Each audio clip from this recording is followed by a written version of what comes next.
honestly, the brief that was set was more in the sense of a sense of a place than the traditional sense of animated documentary. So things were a lot more vague and a lot harder to create ideas around, I found.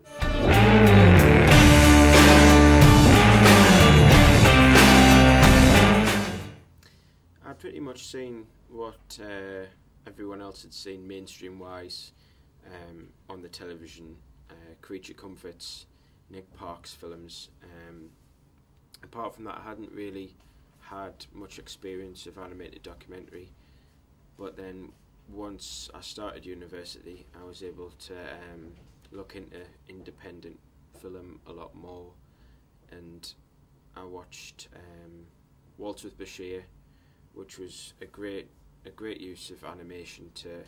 get across the harrowing story of war. So that was useful in the sense of conveying a message.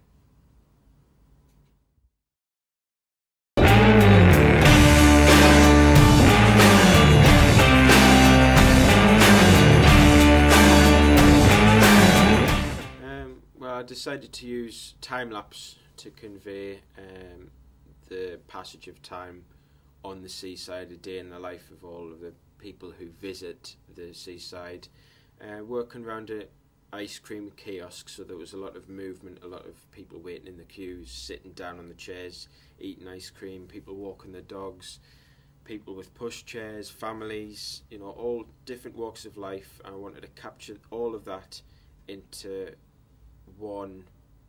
small piece. So it was all about movement, it was all about showing how fun things were, and time, the passage of time,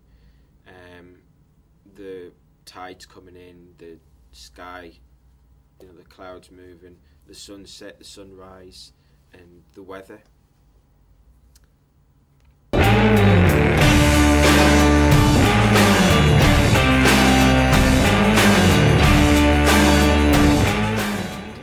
Well, we watched, before we even thought of an idea for the piece, we watched a few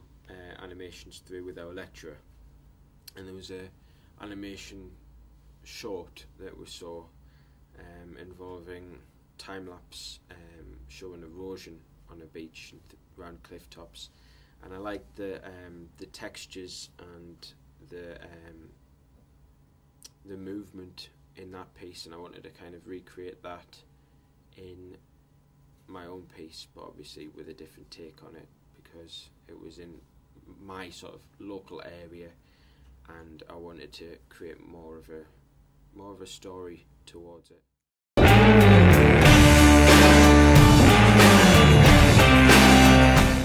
I don't think I'd pursue it again, to be honest, because I'm more interested in narrative-led pieces. I might possibly try the traditional sense of animated documentary, but the piece that we were given was a lot vaguer, and like I say, it was harder to come up with ideas for. So in future I think I'd work more with a timeline based piece.